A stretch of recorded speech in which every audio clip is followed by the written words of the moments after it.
నమస్తే, welcome to గాంధీవం. ఒకప్పుడు అంటే ఒక 20 ఏళ్ల కిందట లేదంటే 25 ఏళ్ల కిందట భారతదేశంలో అందరూ విపరీతంగా వాడేసిన పదం ఏదైనా ఉంది, బజ్ వర్డ్ అంటే అందరి జీవితంలో ఊతపదంలా మారిపోయిన పదం ఏదైనా ఉంది అంటే ఐటీ, సాఫ్ట్వేర్. ఈ పదాలు చాలా విరివిగా వాడేవాళ్ళు. గత కొంతకాలంగా ఈ ఐటీ, సాఫ్ట్వేర్ అనే వాటి మీద మన వాళ్ళ దృష్టి కొంచెం తగ్గిందేమో అని అనిపిస్తుంది. తగ్గడం అంటే ఇప్పటికి కూడా మన వాళ్ళకి ఐటీ రంగం లేదా సాఫ్ట్వేర్ ఇంజనీరింగ్ అనేవి చాలా సూపర్ బెస్ట్ ఆప్షన్స్ కింద ఉన్నాయి. మన వాళ్ళు ఇప్పటికి కూడా వాటి పట్ల విపరీతమైన మోజులోనే ఉన్నారు. అయితే ఐటీ, సాఫ్ట్వేర్ కాకుండా ఇప్పుడు మరికొన్ని కొత్త పదాలు కూడా మన జీవితంలోకి వచ్చేసాయి. పర్టికులర్లీ ఇండియన్స్ అండ్ తెలుగు ప్రజల జీవితంలోకి కొన్ని కొత్త పదాలు వచ్చాయి. అందులో ప్రధానమైన పదం ఏంటంటే డేటా సెంటర్. అసలు ఈ డేటా సెంటర్ అంటే ఏంటి అని మనం ఒకసారి చూసినప్పుడు, ఆధునిక ప్రపంచం ఇంటర్నెట్ వచ్చిన తర్వాత మన జీవితాలన్నీ కూడా డేటాతో ముడిపడి మనం పొద్దున లేస్తే సెల్ ఫోన్ ముట్టుకున్నా, కంప్యూటర్పై వర్క్ ఏదైనా చేస్తున్నా, ఎక్కడ ఏం చేస్తున్నా సరే ఇంటర్నెట్ అనేది మన జీవితంలో ఇంటిగ్రల్ పార్ట్ అయిపోయింది. అయితే ఈ అంతర్భాగంగా మన జీవితంలో ఒక అంతర్భాగంగా మారిపోయిన అంతర్జాలం నడిచేది మొత్తం డేటా మీదే నడుస్తూ ఉంటుంది. ఎంతగా అంటే మనం ఏదైనా ప్రశ్న వేసినప్పుడు విశ్వాంతరాలలో ఏ ప్లూటో గ్రహం గురించో మీకు ఏదైనా అనుమానం వస్తే మీరు ఆ వివరాలు కనుక్కోవడానికి గూగుల్ని అడిగినా, లేదంటే ఏఐ గ్రోక్, లేదంటే Claude, Gemini AI, ChatGPT, వీటిని ఎవరిని అడిగినా సరే, పర్ప్లెక్సిటీ లాంటివి అయినా సరే, పేరు ఏదైనా ఏఐలో అడిగినా, గూగుల్ని అడిగినా సరే మీకు డేటా ఆధారంగానే సమాధానాలు చెప్తుంది. అట్లా ప్లూటో గ్రహం గురించి మాట్లాడుకునే దగ్గర నుంచి మొదలు పెడితే, అమెజాన్ వెబ్సైట్లోనో లేదంటే ఫ్లిప్కార్ట్లోనో మీరు ఒక చిన్న వస్తువు, ఒక ఇన్నర్ వేర్ కొనుక్కోవాల్సి వచ్చినా, లేదంటే ఒక ట్రౌజర్ కొనుక్కోవాల్సి వచ్చినా, కిచెన్ ఐటమ్స్ ఏవైనా కొనాల్సి వచ్చినా, అక్కడ కూడా మీకు డేటా పాత్ర ఉంటుంది. ప్రతి చోట దాని వెనకాల మనకు కనిపించకుండా మన తెర మీద కనిపించే అక్షరాలు, బొమ్మలు, సంఖ్యలు, వీటన్నిటి వెనుక డాటా అనే ఒక పెద్ద సముద్రం ఉంటుంది. ఇక్కడ డాటాను ఎందుకు సముద్రంతో పోలుస్తున్నామంటే, ఈ డాటా అంతా ఎక్కడైతే పెద్ద పెద్ద సర్వర్లలో తీసి పెడుతున్నారో, డాటా సెంటర్లన్నీ ప్రపంచవ్యాప్తంగా చాలా వరకు, అన్ని చోట్ల కాదు, చాలా వరకు సముద్ర తీరంలోనే పెడుతుంటారు. ఎందుకంటే రెండు కారణాల చేత పెడుతూ ఉంటారు అన్నమాట. సముద్ర తీరంలో తాగునీరు కాకున్నప్పటికీ నీటి కొరత అయితే ఉండదు, సముద్రం నీరు ఉంటుంది. రెండోది, సముద్రంలో ఈ ఇంటర్నెట్కి సంబంధించిన డేటా కేబుల్స్ ఉంటాయని కూడా మనకు తెలుసు. ఇరాన్ యుద్ధం సమయంలో కూడా ఇరాన్ సముద్రం స్ట్రైట్ ఆఫ్ హర్మోజ్ జలసంధిలో ఉండే కేబుల్స్ కట్ చేస్తుందేమో అనే భయాందోళనలు ఇప్పటికి కూడా కొంతవరకు ఉన్నాయి. ఆ విధంగా చూసుకున్నప్పుడు ప్రతి సముద్ర తీరంలో కూడా అనేక డేటా కేబుల్స్ అనేవి ప్రస్తుతం సముద్ర అంతర్భాగంలో అవి ఆధునిక నాగరికతకు జీవనాడుల్లాగా ఆ లోపల ప్రవహిస్తూ ఉంటాయి. అయితే ఈ డేటా కేబుల్ సముద్ర తీరాల్లో ఉండడంతో సముద్ర తీర పట్టణాల్లోనే డేటా సెంటర్లు పెట్టడానికి కూడా గూగుల్ లాంటి సంస్థలు, రిలయన్స్ లాంటి సంస్థలు, రిలయన్స్కి జియో ఉంది కాబట్టి వాళ్ళు కూడా, అదానీ లాంటి పెద్ద పెద్ద కార్పొరేట్ దిగ్గజాలు కావచ్చు, వీళ్ళందరూ కూడా డేటా సెంటర్లని సముద్ర తీర పట్టణాల్లో, నగరాల్లో, మహానగరాల్లో పెడుతున్నారు. ఈ విధంగా ఇప్పటికే మన దేశంలో ముంబై రేస్లో ముందుంది. హైదరాబాద్ మూసీ పరివాహక ప్రాంతంలో ఉన్న అసలు హైదరాబాద్కి, ఆధునిక హైదరాబాద్కి పోలికే లేనంత గొప్పగా ఒక అత్యాధునిక హైదరాబాద్ ఆవిష్కృతమైంది. ఇప్పుడు అదే కమర్షియల్ సక్సెస్ అనేది వైజాగ్లో కూడా ఆవిర్భావం కాబోతుందా?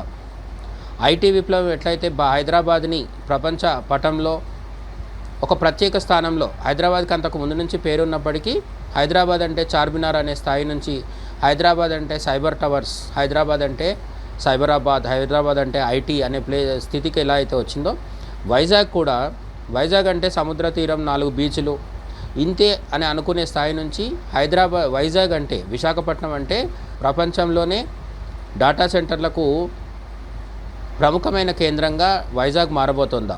దీని గురించిన కొన్ని లోతైన విశ్లేషణలు ఇప్పుడు మనం చేసుకుందాం.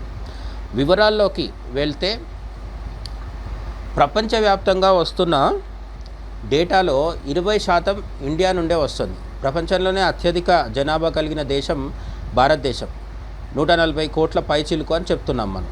ఇంత జనాభా ఉన్న దేశంలో ఎన్ని కంప్యూటర్స్, ఎన్ని ఫోన్స్ ఇవన్నీ ఉంటాయి కాబట్టి ఖచ్చితంగా ప్రపంచంలో ఉన్న మొత్తం డేటాలో 20% డేటా భారతదేశం నుంచి పుట్టుకొస్తుంది. మరి ఆ డేటాను స్టోర్ చేసే సామర్థ్యం మన దగ్గర కేవలం 3% మాత్రమే ఉంది. అంటే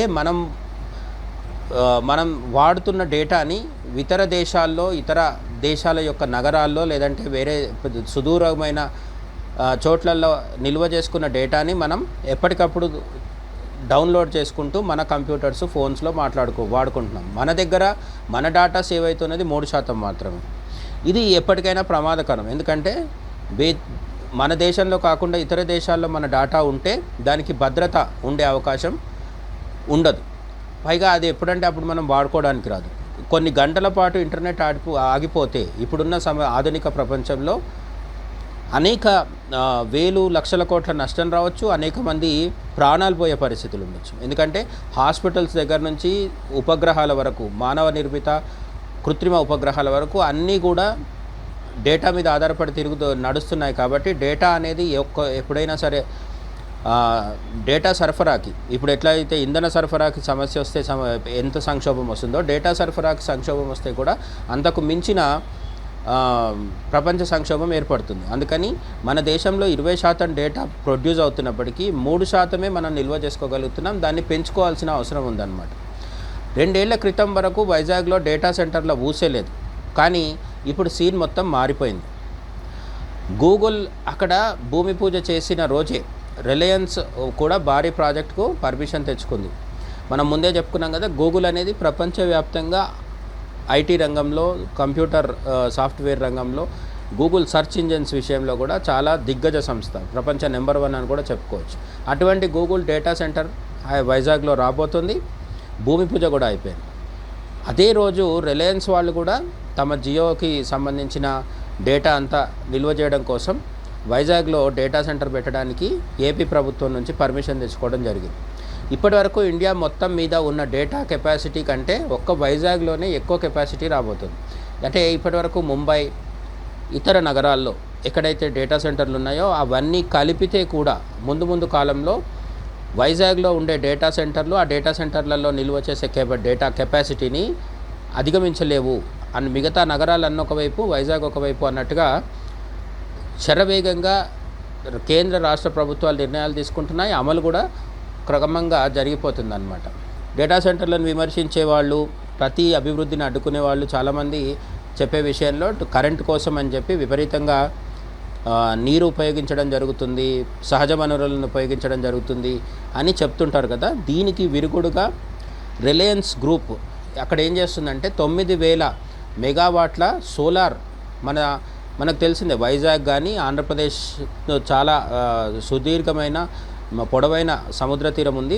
ఆంధ్రప్రదేశ్లో ఎక్కడైనా సరే పుష్కలమైన ఎండ దొరుకుతుంది. అది ఆంధ్రప్రదేశ్ అనేది చలి ప్రాంతం కాదు.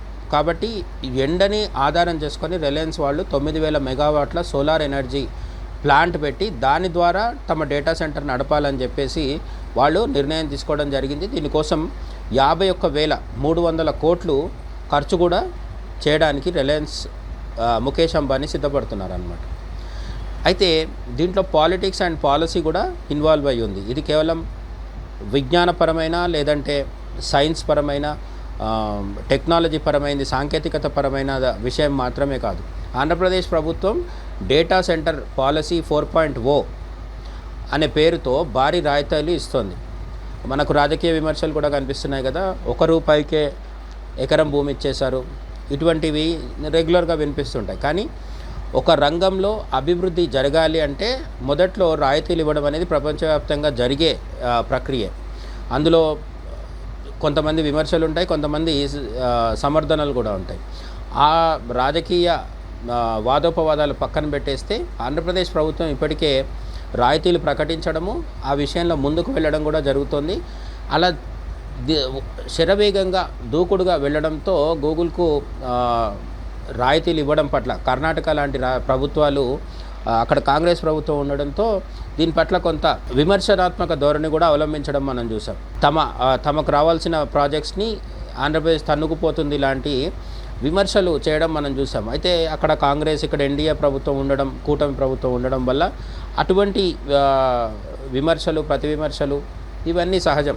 విభజన తర్వాత తెలంగాణకి హైదరాబాద్ ఎలాగైతే తలమానికంగా ఉందో, ఆంధ్రప్రదేశ్కి వైజాగ్ అటువంటి ఒక సాంకేతిక రాజధానిగా, అమరావతి రాజకీయ రాజధానిగా ఉంటే, అలాగే తిరుపతి లాంటివి సాంస్కృతిక రాజధానులుగా, ఆధ్యాత్మిక రాజధానులుగా ఉంటే, వైజాగ్ వచ్చేసి సాంకేతిక టెక్నాలజికల్ క్యాపిటల్ సిటీగా ఖచ్చితంగా మారబోతుందని అయితే మనం చెప్పుకోవచ్చు. ఎన్డీఏ కూటమి ప్రభుత్వం ఈ విషయంలో చాలా చురుకుగా గొప్ప చారిత్రకమైన వ్యవహార శైలిని అవలంబిస్తుందని కూడా మనం ఖచ్చితంగా చెప్పుకోవచ్చు అన్నమాట. భవిష్యత్తులో మన దేశ ఇంటర్నెట్ ట్రాఫిక్ మొత్తానికి వైజాగ్ ప్రధాన కేంద్రం అవుతుందని నిస్సందేహంగా నిపుణులు అయితే చెప్తున్నారు. 40%, 60% ఈ సంఖ్యలు పక్కన పెడితే ఖచ్చితంగా భారతదేశంలో ఉండే డేటా సెంటర్ల విషయంలో వైజాగ్ని కాదని ముందుకు వెళ్ళలేని పరిస్థితి